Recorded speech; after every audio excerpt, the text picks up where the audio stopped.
Kan duduk teman-teman. Shalom. Shalom. Iya, kita akan belajar satu topik seperti yang sudah ada di tertib acara kita, studi karakter Stefanus. Kayaknya yang lalu-lalu pun studi karakter juga ya. Ya, masih ingat studi karakter siapa? Ebed Melek ya. Ebed Melek ya. Nanti ada lagi studi karakter. Baik teman-teman, ya kita belajar satu topik. Nah, kira-kira kalau disebutkan nama Stefanus, apa yang terlintas langsung di pikiran kita? Seorang martir ya, martir. Nah, martir yaitu dari situ kemudian dari kata marturia ya kan, itu adalah kesaksian yang akhirnya karena imannya sampai mempertaruhkan nyawanya.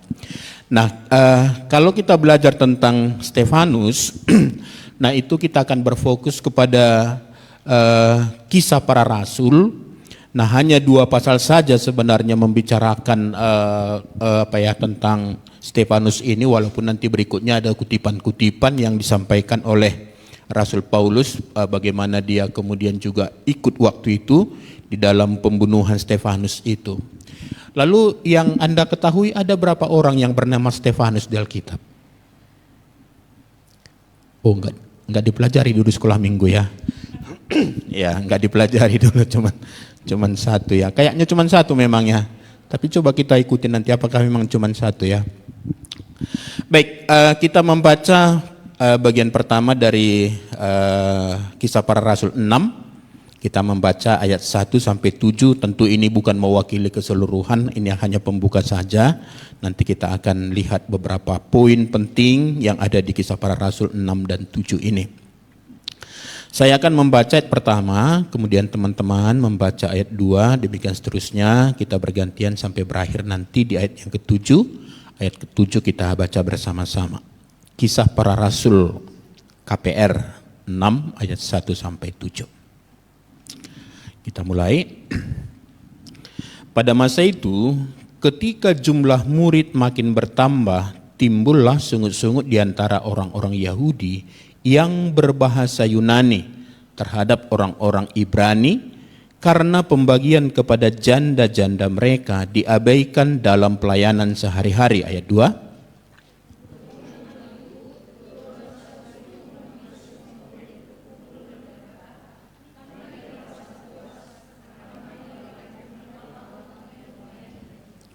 Karena itu, saudara-saudara, pilihlah 7 orang dari antaramu yang terkenal baik dan yang penuh roh dan hikmat, supaya kami mengangkat mereka untuk tugas itu.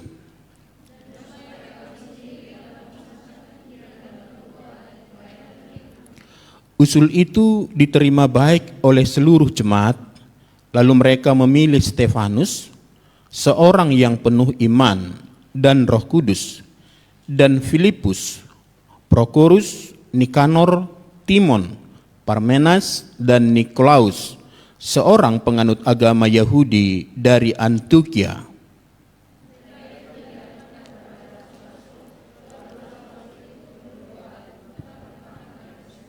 Bersama-sama, firman Allah makin tersebar dan jumlah murid di Yerusalem makin bertambah banyak.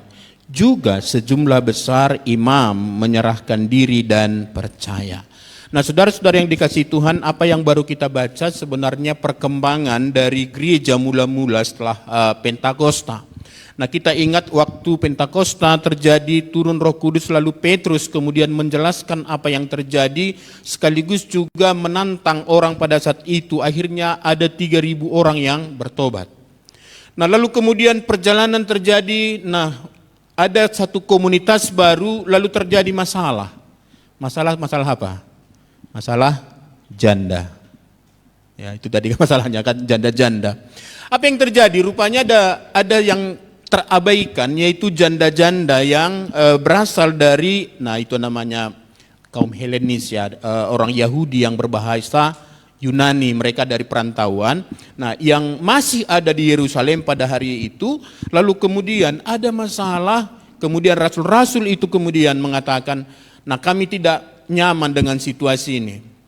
Lalu diadakanlah pemilihan Dan dipilihlah 7 orang di sini yang disebut dengan pelayan meja atau diaken, itu ya di diaken ya, yang mengurusi masalah sosial di tengah-tengah gereja. Nah, ada 7 orang yang dipilih. Mungkin bagi kita yang terkenal itu hanya 2 ya, yaitu Stefanus dan Filipus. Yang lain tidak pernah kita dengar diberitakan di Alkitab. Nanti Filipus kita lihat bagaimana dia kemudian melayani sida-sida dari Ethiopia gitu ya.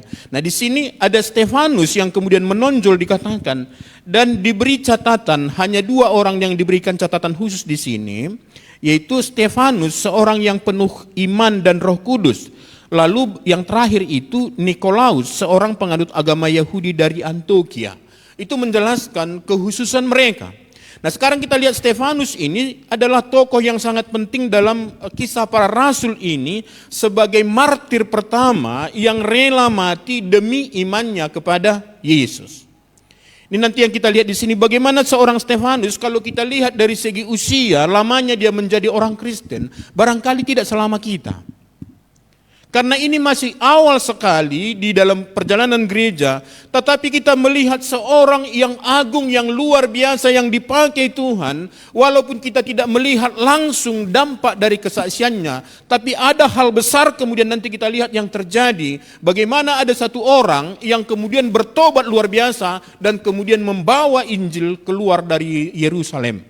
Bahkan kemungkinan oleh karena beliau, maka kita juga bisa menjadi orang Kristen hari ini. Nah, Stefanus itu menjadi teladan dalam hal keberanian, iman, hikmat, dan kesetiaan dalam menghadapi penganiayaan tanpa mundur sedikit pun dalam imannya. Nah, kalau kita lihat, saya tadi coba lirik kertas lagu kita ini kan. Nah, ini bagus sekali lagunya, tapi lebih indah kalau versi bahasa Inggrisnya ya. Saya telah memutuskan mengikuti Yesus dan tidak akan pernah mundur. Nah, itu kira-kira kalau dalam versi bahasa Inggrisnya kan. I have decided to follow Jesus, no turning back, no turning back. Nah, itu yang dikatakan di sana. Nah, ini kelihatan sekali dalam tokoh Stefanus ini. Jadi kita akan lihat di sini Stefanus ini ya, dia dari arti namanya itu artinya adalah dari kata Stepanos, ya itu artinya mahkota. Nanti ada hubungannya dengan bagaimana orang menderita itu tetap mempertahankan imannya lalu diberi mahkota kehidupan. Nah, Stefanus adalah seorang Yahudi Helenistik. Jadi ada Helenistik itu adalah orang Yahudi yang berbahasa Yunani. Barangkali mirip seperti kita kan, orang Batak yang tidak tahu lagi berbahasa Batak, lalu bahasa Indonesia, barangkali mirip seperti itulah itu. Karena apa? Karena sudah merantau ya kan. Nah, jadi kemungkinan bukan penduduk asli Yerusalem, tetapi bagian dari komunitas diaspora Yahudi yang datang pada hari Pentakosta.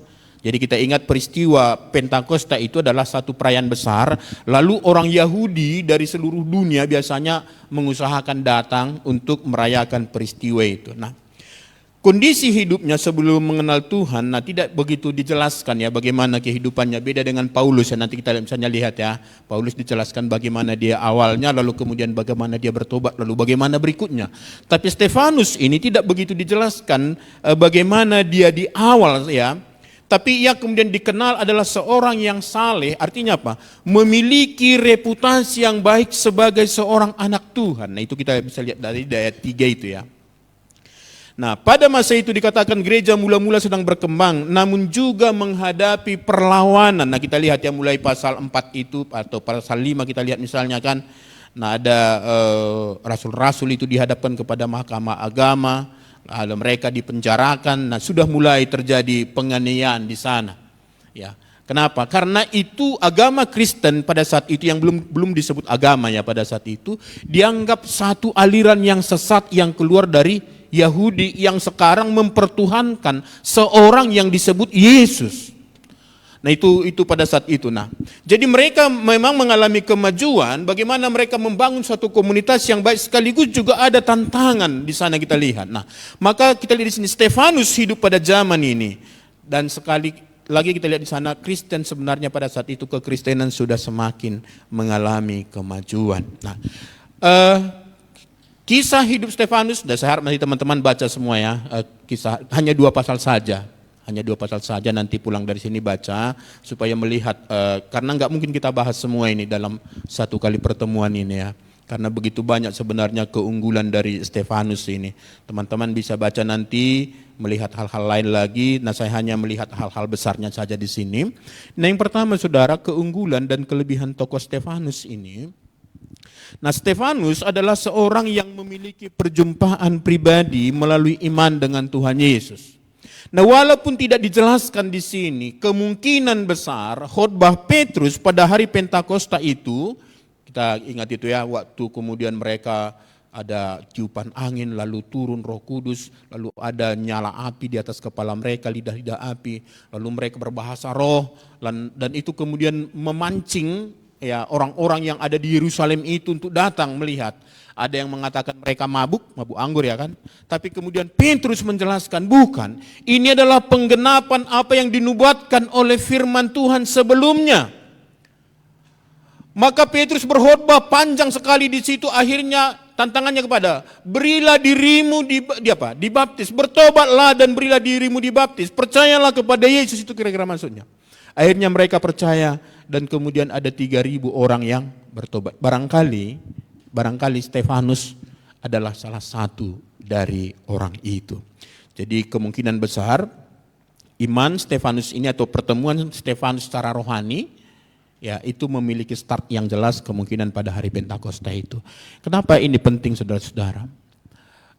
Ini juga harus menjadi pengalaman bagi kita masing-masing. Seandainya ditanya, kapan Anda bertemu secara pribadi di dalam iman dengan Tuhan Yesus? Ya, ada seorang hamba Tuhan mengatakan, kalau ada orang Kristen mengatakan dia orang Kristen, tapi kalau tidak ada Yesus di dalam dirinya, sebenarnya dia bukan orang Kristen.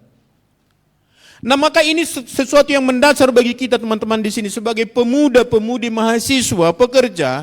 Kalau ditanya kapan saudara menerima Yesus, kapan saudara membuka hati mengundang Tuhan Yesus masuk dalam kehidupan saudara, yang merupakan itulah start daripada perjalanan kehidupan rohani saudara.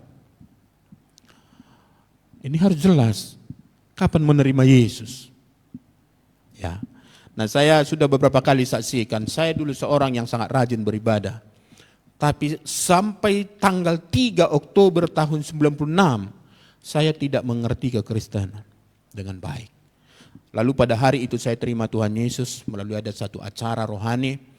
Ya, saya menerima Yesus dan itulah awal perubahan dalam kehidupan saya. Maka kalau kita bicara tentang kapan menerima Yesus, tidak mungkin tidak tahu kenapa. Karena itu adalah pengalaman yang spektakuler dalam kehidupan seseorang. Sama seperti saudara misalnya kalau minum aqua misalnya, pasti ada rasa dalam dirinya. Ya, segar perasaannya.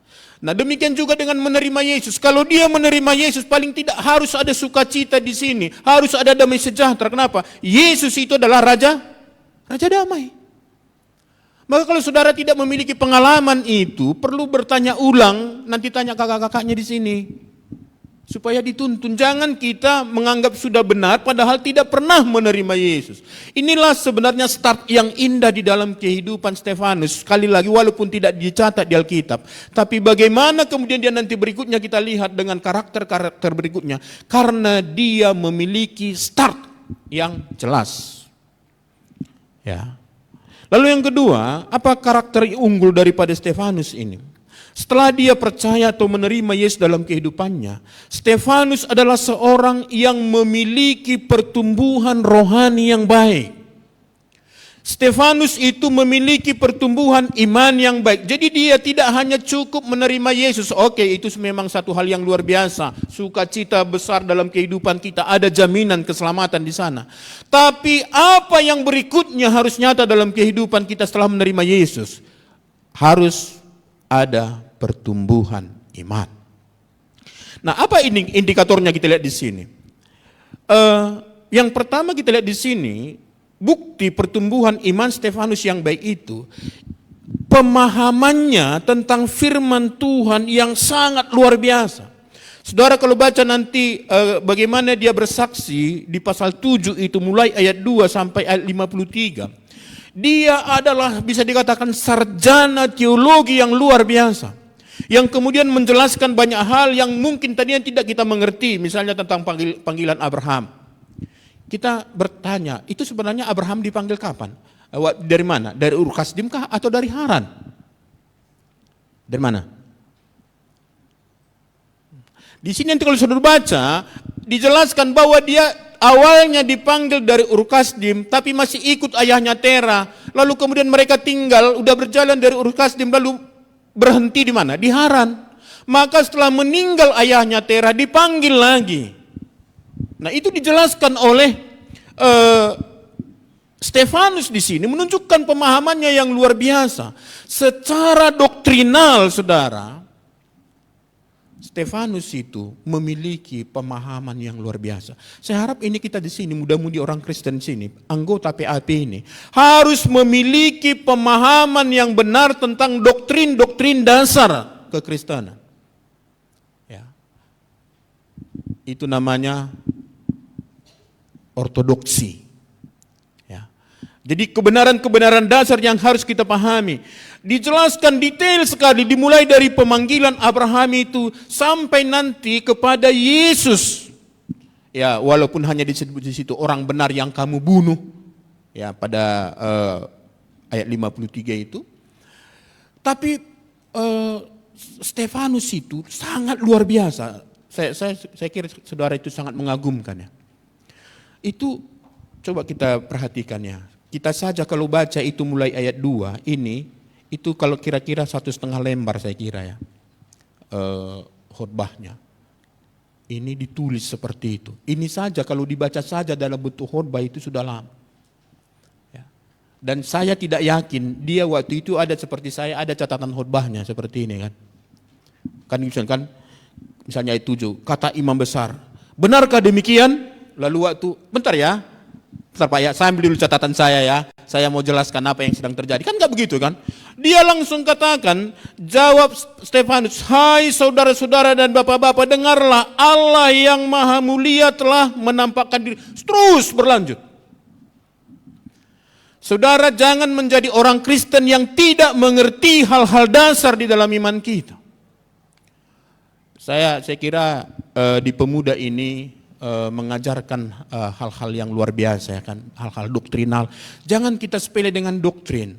Ngapain belajar doktrin? Bikin pening kepala. Saudara kalau tidak punya doktrin itu sama seperti saudara membangun bangunan rumah tanpa pondasi yang kuat. Maka doktrin itu penting. Nah bicara nanti keselamatan. Bagaimana sebenarnya keselamatan itu?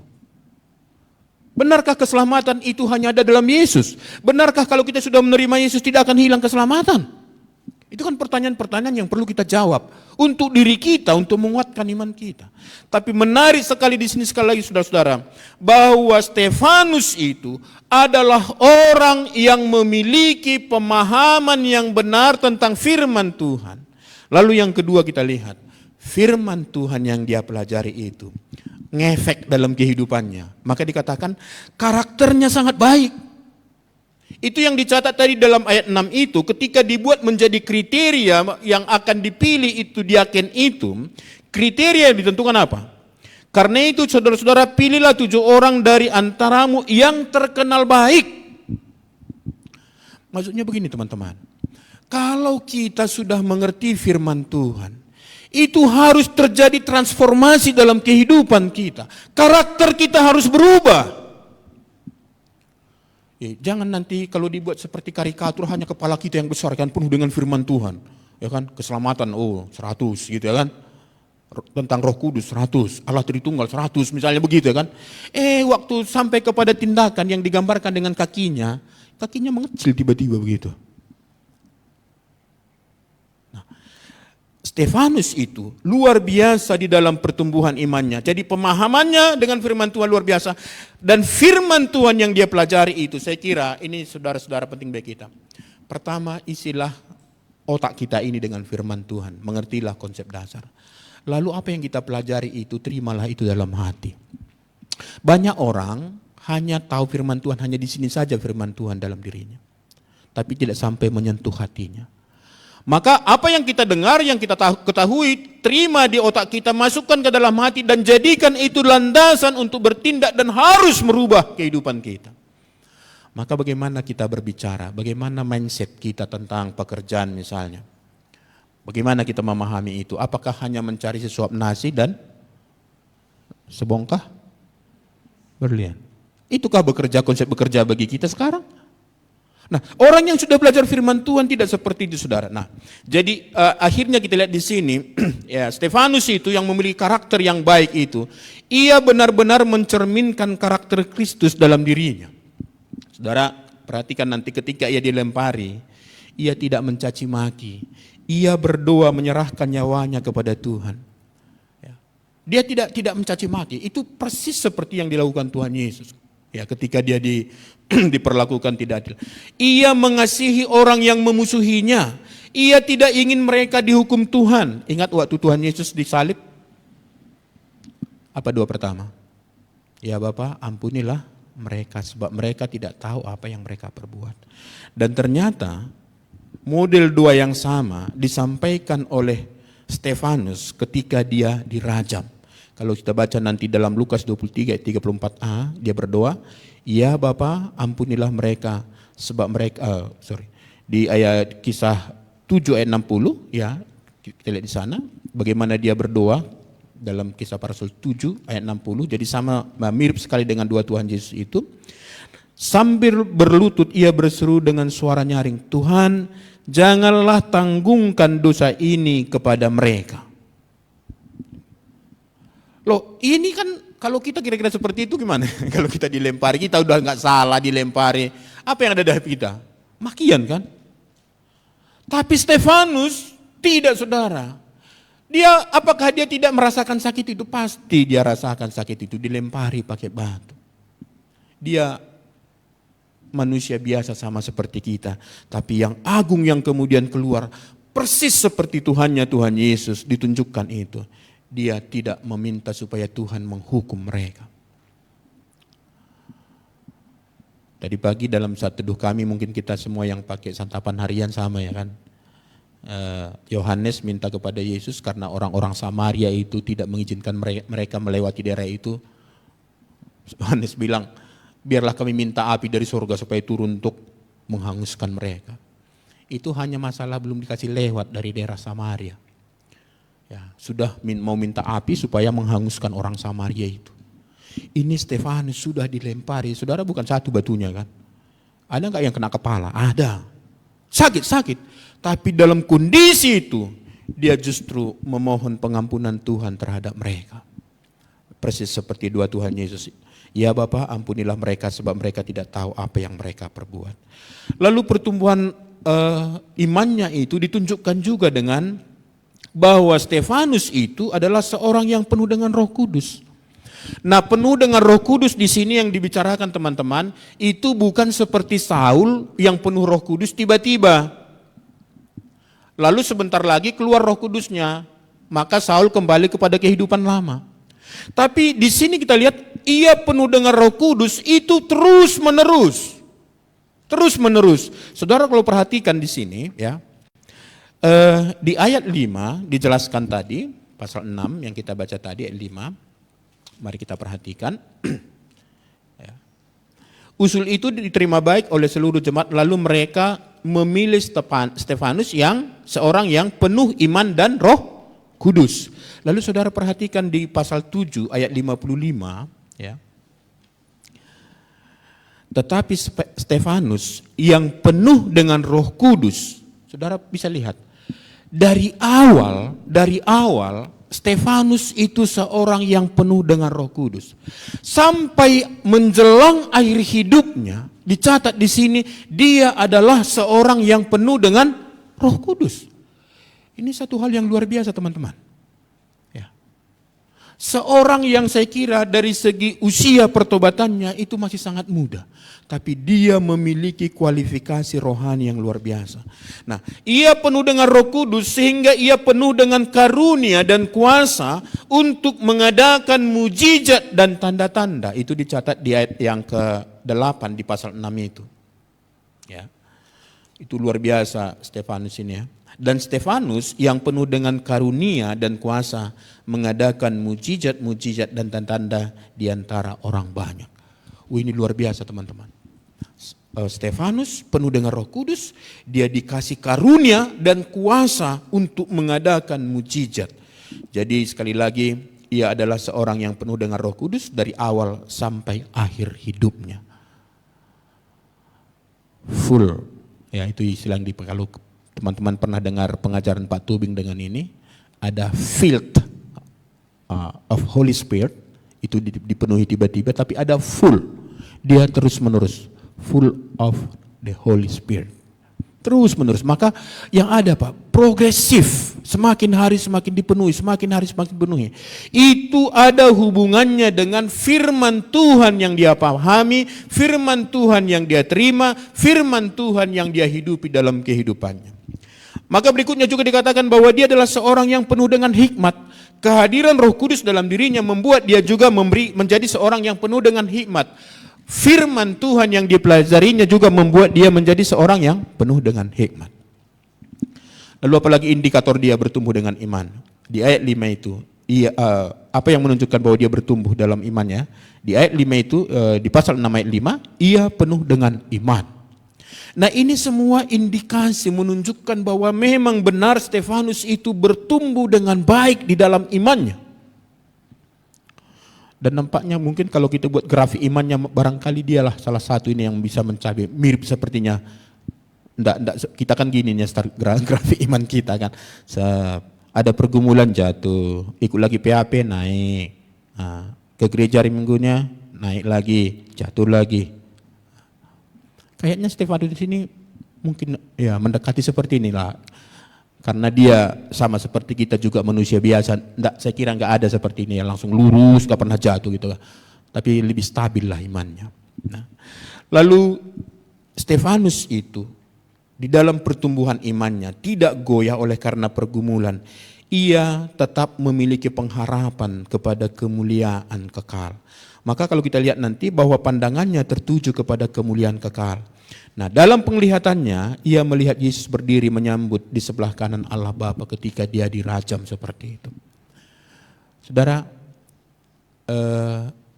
penderitaannya itu tidak membuat dia bergeser fokus dari Tuhan. Ya. Pergumulan hidupnya, dia tidak bergeser fokusnya dari Tuhan kepada pergumulan itu. Dia memandang jauh ke depan. Jadi dia memiliki iman yang kokoh, dia memiliki pengharapan yang kokoh.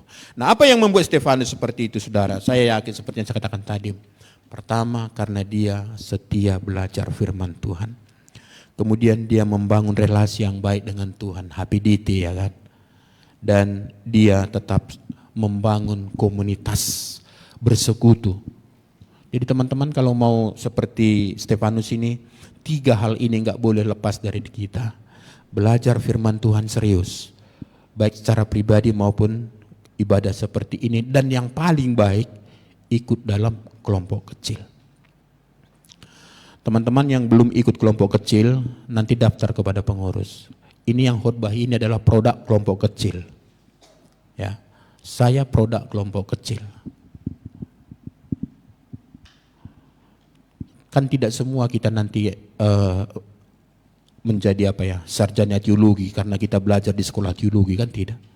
Tapi tidak mengatakan karena kita tidak sekolah teologi lalu pemahaman kita tentang firman Tuhan cemen, nggak bisa. Nggak bisa. Harus. Bagaimana caranya? Ikutlah kelompok kecil.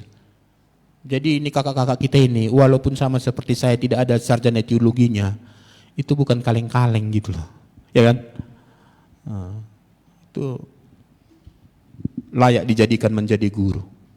Oke. Nah jadi sekali lagi teman-teman, Stefanus itu bertumbuh dalam iman, ya, bertumbuh secara rohani dengan baik. Hal ini dibuktikan dengan pemilihan dirinya sebagai pelayan jemaat yang penuh iman. Ya, ia melewati ujian iman dalam bentuk perdebatan, tuduhan palsu, dan akhirnya kematian yang tragis namun mulia. Ini Stefanus. Ia tidak pernah undur dari imannya sekalipun ia menghadapi kesulitan dan bahaya, bahkan ancaman kematian. Ya. Ia memiliki iman yang teguh di tengah-tengah penganiayaan. Ia setia sampai akhir. Wah, indah sekali nih kalau ada seperti ini kehidupan kita. Itu yang kedua. Yang ketiga, Apa karakter unggul dari Stefanus ini? Stefanus adalah seorang yang menanggapi panggilan Allah dengan baik. Waktu dia dipilih, oke, tadi sudah ada kriterianya dijelaskan, lalu kemudian ternyata Stefanus ikut di sana. Ini yang memilih, ini bukan Stefanus yang mengajukan diri loh. Jemaat yang kemudian memilih. Lalu ketika dipilih jemaat, dia tidak menolak. Ya kan? Tidak menolak. Dia meresponi dengan baik, dengan mengiyakan, maka ia dipilih sebagai salah satu dari diaken yang 7 itu yang mengurus hal-hal yang berhubungan dengan pelayanan meja. Tapi nah inilah indahnya gereja mula-mula. Dalam memilih pelayan yang walaupun hanya pelayan meja, itu kualifikasi rohaninya jelas sekali. Berbeda seperti kita sekarang ya kan. Mungkin di gereja barangkali ya kan, yang penting ada yang mau. Ya, tapi sebenarnya nggak bisa seperti itu. Itu maka nanti ketika Rasul Paulus menjelaskan tentang kriteria seorang penatua, dia katakan salah satunya adalah jangan yang baru bertobat. Jangan yang baru bertobat aja nggak boleh, apalagi yang belum bertobat gitu kan. Nah, Stefanus, oke, waktu dia diajukan, dipilih, dia terima. Dan kenapa? Karena dia mengerti bahwa itu adalah sesuatu hal yang dari Tuhan. Maka saudara, saya beberapa kali katakan, kalau saudara katakan saudara bertumbuh dalam iman, tetap saudara mengatakan sudah terima Tuhan Yesus dalam dirimu, lalu katakan sudah bertumbuh dalam iman, tapi kalau tidak turut melayani, Anda tidak bertumbuh di dalam iman. Kalau saudara aktif dalam peribadahan seperti ini, aktif di gereja, banyak kegiatan-kegiatan rohani, tapi kalau tidak terlibat dalam pelayanan, Anda tidak bertumbuh. Nah, salah satu keterlibatan dalam pelayanan adalah kesediaan kita diikut sertakan dalam kepengurusan. Itu kepengurusan itu walaupun nampaknya sederhana, itu bagian dari pelayanan, teman-teman. Ini kan Stefanus bukan dipanggil menjadi sintua, bukan. Tidak dipanggil menjadi asisten rasul, tidak. Mengurusi meja. Kalau di sini apa itu? Menyediakan konsumsi kan gitu ya kan. Cuman di sini enggak janda-janda ya kan. Belum janda ya kan. Ya, itu kira-kira apa pentingnya belajar firman ketat kalau hanya mengurusi itu misalnya gitu kan pemikirannya. Ya, penerima tamu apa yang harus tahu apa ya misalnya berdebat tentang konsep keselamatan. Aku hanya mengurusi meja. Ternyata tidak, saudara. Nah, maka ini sesuatu yang sangat menarik bagi kita. Stefanus itu menanggapi panggilan Tuhan dan dia memberi diri dengan luar biasa mengerjakan itu. Memang tidak dicatat di sini bagaimana dia melakukan itu. Tapi saya kira sesuai dengan catatan yang diberikan oleh Kisah Para Rasul ini bahwa dia adalah seorang yang baik. Pasti dia tanggung jawab tugasnya. Maka teman-teman kalau sudah dipilih jadi pengurus, tanggung jawab tugasmu. Jangan cepat-cepat angkat telepon, Kak maaf ya aku nggak bisa PHP hari apa ya, gantikanlah ya. Wah itu bukan pelayan yang bagus itu ya. Oke? Nah jadi ia menerima pemilihan itu dengan baik dan mengerjakannya dengan baik. Teman-teman, saya harap kita semua suatu saat menjadi pelayan-pelayan. Ya. Jangan lupa PAP ini akan berkesinambungan kalau ada regenerasi. Siapa generasi barunya? Anda ini. Ya. Yang keempat, Stefanus adalah seorang yang penuh Roh Kudus dan hikmat. Nah, sehingga ia, nah itu yang kita sudah lihat tadi, mampu mengajarkan firman Tuhan dengan baik. Nah, ini sekali lagi teman-teman. Dia kan tadi diaken. Tugas utamanya mengurusi meja. Tapi dia memiliki kecakapan untuk mengajarkan firman Tuhan. Bukan hanya mengajarkan firman Tuhan, tapi dia mampu berapologet. Saudara perhatikan ayat yang ke-9 dan 10 itu, pasal 6. Ya. Tetapi tampillah beberapa orang dari jemaat Yahudi yang disebut jemaat orang Libertini. Anggota-anggota jemaat itu adalah orang-orang dari Kirene dan dari Alexandria. Bersama dengan beberapa orang Yahudi dari Kilikia dan dari Asia. Orang-orang itu bersoal jawab dengan Stefanus. Oh ini ya berdebat kira-kira gitu seperti apa sih Edis TV ya barangkali gitu ya kan. Lalu ayat 10 perhatikan teman-teman. Tetapi mereka tidak sanggup melawan hikmatnya dan roh yang mendorong dia berbicara. Ya. Jadi sekali lagi, walaupun dia bukan pemberita dalam artian seperti apakah penatua, rasul, tapi dia pelayan meja. Sekali lagi, dia memiliki pemahaman yang luar biasa tentang firman Tuhan. Dia mampu mengkomunikasikannya, dia mampu membelanya. Berapologet dia bisa. Dan juga kalau kita lihat nanti di ayat 52 pasal 7 itu, dia mampu memberitakan Injil dengan baik. Yesus yang disebut sebagai orang yang benar yang kalian bunuh, katanya. Nah, memang masih sampai di situ dia menjelaskan tentang Yesus, sebelum sampai kepada bagaimana dia menjelaskan supaya orang percaya kepada Yesus. Kenapa? Mereka sudah geram mendengar apa yang disampaikan oleh Stefanus itu.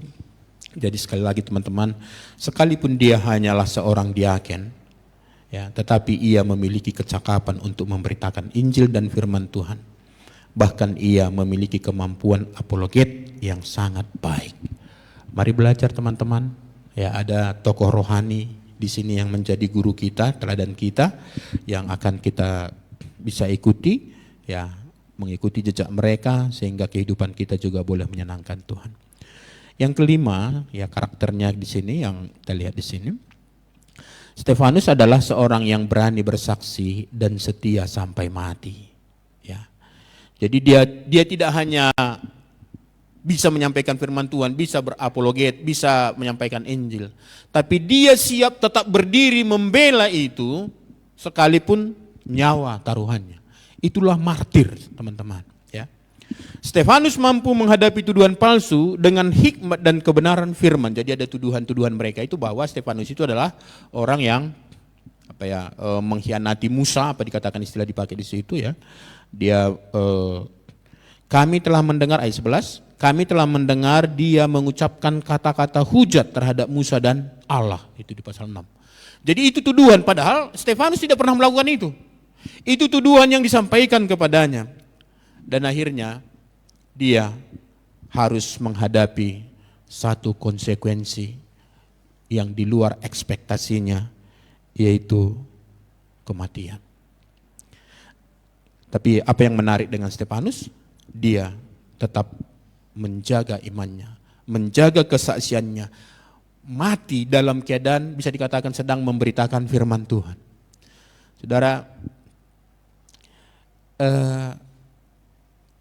saudara jangan takut kalau kemudian karena melayani lalu mendapat aniaya. Saudara, belum tentu layak kita ini mendapat itu. Ya, saya sampai sekarang belum pernah ditampar orang gara-gara memberitakan Injil, walaupun saya merindukan itu. Saudara tahu, nggak dikasih Tuhan. Kenapa? Barangkali menurut Tuhan belum layak. Jadi itu satu penghormatan kalau saudara bisa memberitakan Injil, kesaksiannya mantap. Janganlah pula salahkan, nggak salah-salah bersaksi lalu kemudian kita ditampeleng orang, ya memang kesalahan kita lah itu. Tapi kita menyampaikannya dengan benar, dengan motivasi yang benar, tapi kemudian menghadapi tantangan sampai penganiayaan, itu anugerah, saudara-saudara. Itu anugerah, kasih karunia dari Allah kepada kita. Jadi dia tidak takut mati, bahkan dalam kematiannya ia menyerupai Kristus dalam mengampuni para pembunuhnya. Tadi kita sudah lihat, ya, dia tidak menginginkan kematian mereka. Nah, itu 5 poin besar tentang keunggulan Stefanus itu. Lalu kelemahannya saya kira tidak kita temukan, ya. Tapi mungkin dari gaya komunikasinya akhirnya orang yang mendengar menganggap itu sebagai kelemahan. Jadi kemungkinan besar satu-satunya kelemahannya adalah ketika ia menuduh orang-orang Yahudi itu atau Sanhedrin itu. Mari kita lihat di ayat yang berikutnya di pasal 7 ayat 51, ya. Lalu setelah menjelaskan banyak hal, ya, sampai di ayat 51 pasal 7. Lalu dia berkata, "Hai orang-orang yang keras kepala." Ini kepada siapa dikatakan? Kepada siapa? Orang-orang itu, orang Sanhedrin, ada imam besar di situ loh. Tokoh-tokoh rohani orang Yahudi itu ada di situ. Itulah yang sedang dia menyampaikan pembelaan imannya di hadapan mahkamah agama itu, kan. Lalu dia katakan kepada mereka, Hai orang-orang yang keras kepala dan yang tidak bersunat hati dan telinga, kamu selalu menentang Roh Kudus, sama seperti nenek moyangmu, demikian juga kamu. Nah, kita baca sampai ayat 53, nah, ayat 52. Siapakah dari nabi-nabi yang tidak dianiaya oleh nenek moyangmu? Bahkan mereka membunuh orang-orang yang lebih dahulu memberitakan tentang kedatangan orang benar. Ini orang benar maksudnya Yesus ya. Yang sekarang telah kamu hianati dan kamu bunuh. Jadi dia katakan mereka lah pembunuh Yesus itu. Ayat 53. Kamu telah menerima hukum Taurat yang disampaikan oleh malaikat-malaikat, akan tetapi kamu tidak menurutinya. Jadi sebenarnya ini cuman karena disampaikan dalam kondisi yang sudah marah sehingga orang yang mendengarnya menjadi emosi. Ya, benarnya orang itu adalah orang yang keras kepala, tidak bersunat hati, tidak tidak mau mengikuti Roh Kudus. Kenapa? Karena Petrus kan sudah berkhotbah waktu pada hari Pentakosta. Mereka tidak mau. Nah, mereka adalah penganiaya dan pembunuh nabi-nabi dan juga pembunuh Yesus. Bahkan ayat 53 itu mengatakan mereka adalah pelanggar hukum Taurat. Kenapa? Sebenarnya kalau mereka menjalankan hukum Taurat, mereka tidak bisa membunuh Yesus dalam waktu yang singkat itu. Itu kan pembunuhan berencana itu. Tidak bisa. Tidak bisa ada pengadilan pagi-pagi benar seperti itu. Tapi kenapa? Karena mereka sudah melanggar hukum Taurat, maka itu semua mereka lakukan. Kenapa? Ada kebencian dalam diri mereka. Maka kalau mau kita katakan satu-satunya kelemahan Stefanus, kalau kita lihat dalam 2 pasal ini, barangkali hanya ini. Walaupun apa yang dikatakannya ini sekali lagi, itu adalah benar. Tapi orang yang menanggapinya, ini dari pihak orang yang menanggapinya ya, orang yang menanggapinya itu kemudian bisa menganggap itu sebagai satu kelemahan. Jadi jadi kita melihat lebih banyak keunggulannya ya. Jadi saya buat catatan seperti ini di sini. Dari sisi rohani, ini memang keberanian yang dipimpin Roh Kudus. Tetapi dari sudut pandang manusia, ini jadi perkataan tadi yang 3 ayat itu, tetapi dari sudut pandang manusia, gaya penyampaian yang sangat langsung dan keras seperti ini berisiko membuat orang yang ditegur atau dilayani menjadi lebih marah dan cepat memusuhi. Nah, gaya seperti ini memang sering menimbulkan konfrontasi yang tajam. Emosi menimbulkan konfrontasi. Itu tentang Stefanus, karakternya yang unggul dan yang lemah. Lalu bagaimana respons Allah terhadap kesaksian atau sikap hidup Stefanus ini. Yang pertama kita lihat Allah selalu menyertai Stefanus dengan tanda-tanda kuasa dan hikmat. Itu yang kita baca tadi ya. Allah ya memberikan anugerah karunia kepada anak-anaknya yang serius bertumbuh di dalam imannya. Dia berikan kuasa, dia berikan kemampuan termasuk dengan memberitakan firman. Saudara, saya rasa teman-teman bisa merasakan bagaimana hamba-hamba Tuhan berjuang di sini menyampaikan firman Tuhan. Saudara bisa bandingkan dengan tempat lain. Mereka menyampaikan firman Tuhan juga. Tapi kenapa kadang-kadang kita tidak merasa ada sentuhan? Nah, Allah menyertai Stefanus dengan tanda-tanda dan kuasa dan hikmat. Lalu dalam kematiannya kita lihat, nah ini respons yang sangat indah ya. Stefanus melihat langit terbuka dan Yesus berdiri menyambutnya. Mari kita lihat di ayat 56 pasal 7. Mari kita baca bersama-sama. Pasal 7, Kisah Para Rasul 7 ayat 56, kita baca 2, 3 ya. Lalu katanya, sungguh aku melihat langit terbuka dan anak manusia berdiri di sebelah kanan Allah. Waktu hari kenaikan, Yesus naik kemana? Ke sorga ya. Dia duduk di sebelah kiri atau kanan? Menurut Alkitab. Sebelah mana? Gak tahu ya. Di sebelah kanan kan, gitu catatan Alkitab. Dan persis seperti itu yang dilihat oleh Stefanus. Maksudnya apa? Yang dilihat itu bukan Yesus yang lain. Yesus yang diberitakan di Alkitab yang sudah menggenapi karya keselamatan itu dan sekarang dia naik ke sorga, ada di sorga di sebelah kanan Allah Bapa itu, maka itulah yang dia lihat. Apa yang kita lihat di situ? Ini menunjukkan bagaimana Yesus menerima Stefanus yang setia itu.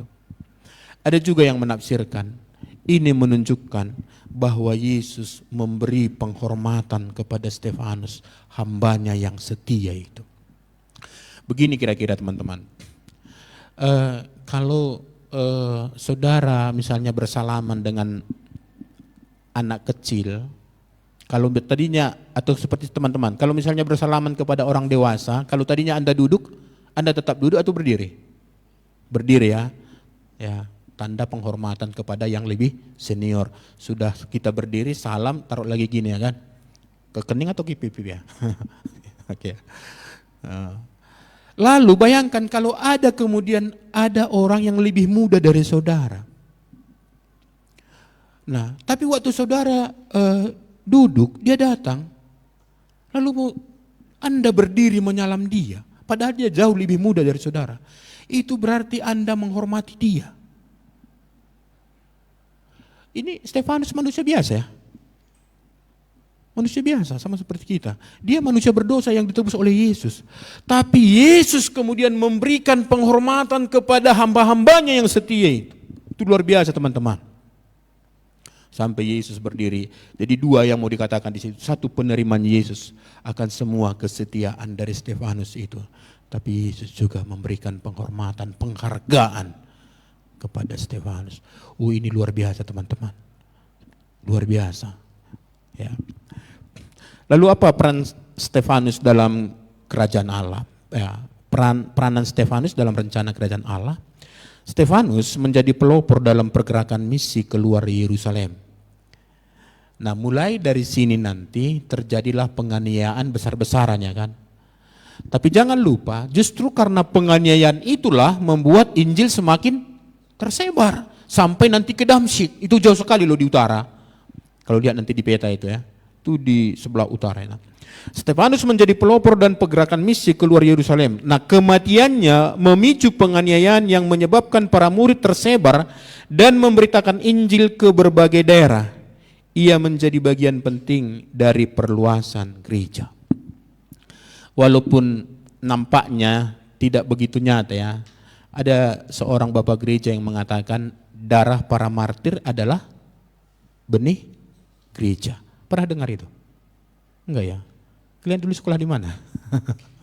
Biasanya kan dipelajari itu waktu agama itu ya.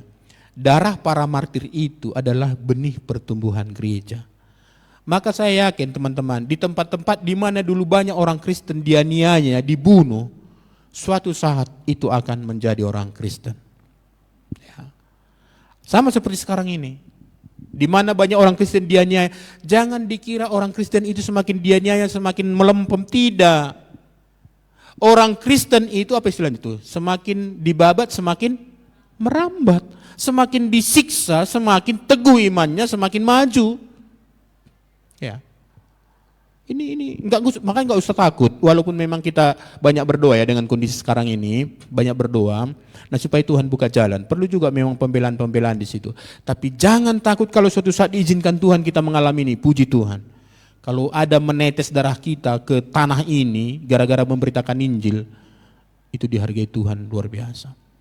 Kita paling paling keringat yang menetes ya kan. Jadi Stefanus itu ya membawa kemajuan besar dalam pergerakan penginjilan. Nah, apa pengaruh Stefanus ini kepada tokoh yang lain? Kematian Stefanus menjadi saksi kuat bagi orang-orang percaya. Saulus yang menyetujui kematiannya, dan saudara perhatikan ayat 1 di pasal 8 itu, 1a, Saulus juga setuju bahwa Stefanus mati dibunuh. Dan bahkan dikatakan nanti dalam beberapa kali kesaksian oleh Rasul Paulus, waktu Stefanus dibunuh dia ada di sana. Dan dialah yang menjaga pakaian-pakaian orang yang membunuh itu. Siapa sangka kemudian Saulus yang begitu kejam itu, yang bahkan meminta surat dari Mahkamah Agama untuk membunuh semua orang percaya, akhirnya percaya kepada Yesus.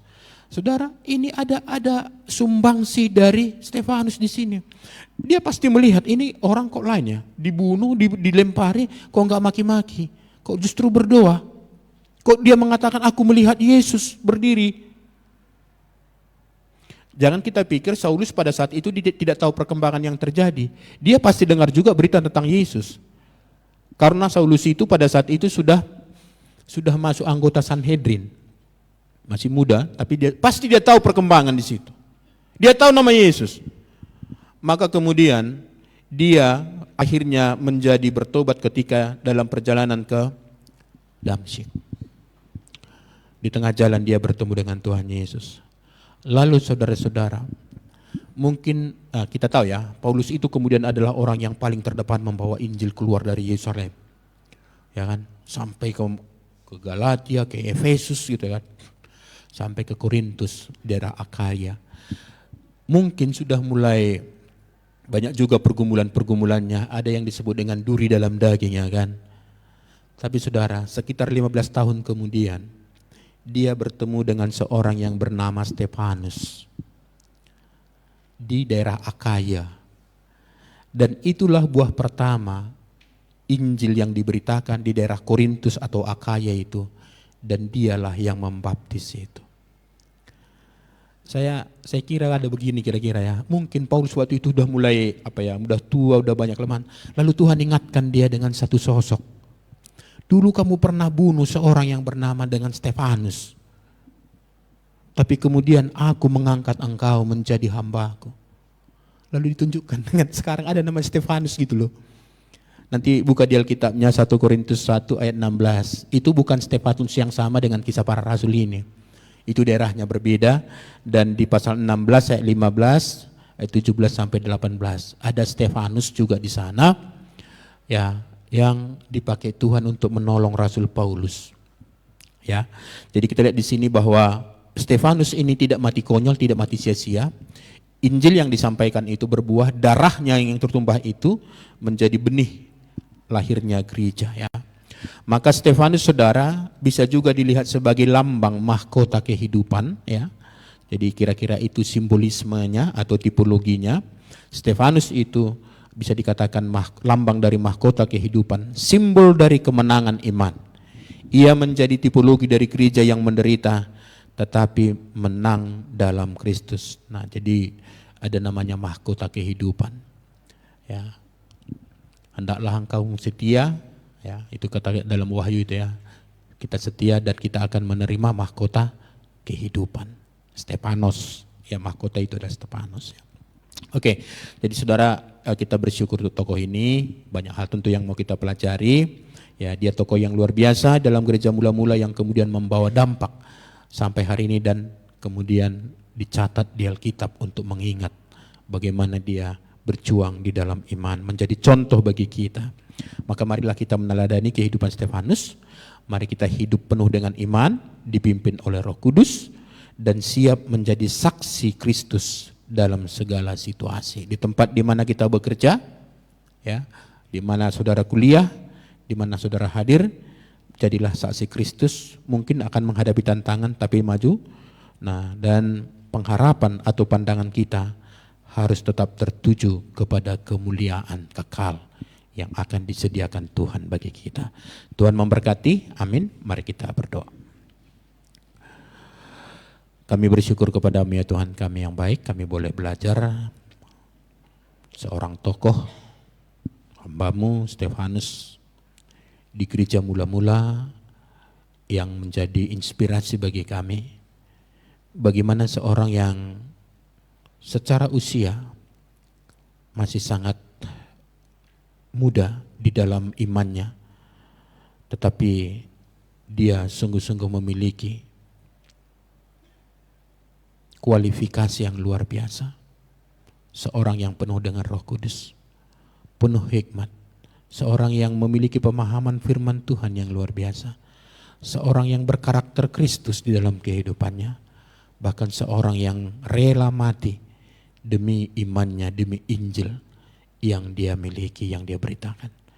Kami rindu Tuhan supaya Engkau menolong kami juga, sama seperti hamba-Mu Stefanus.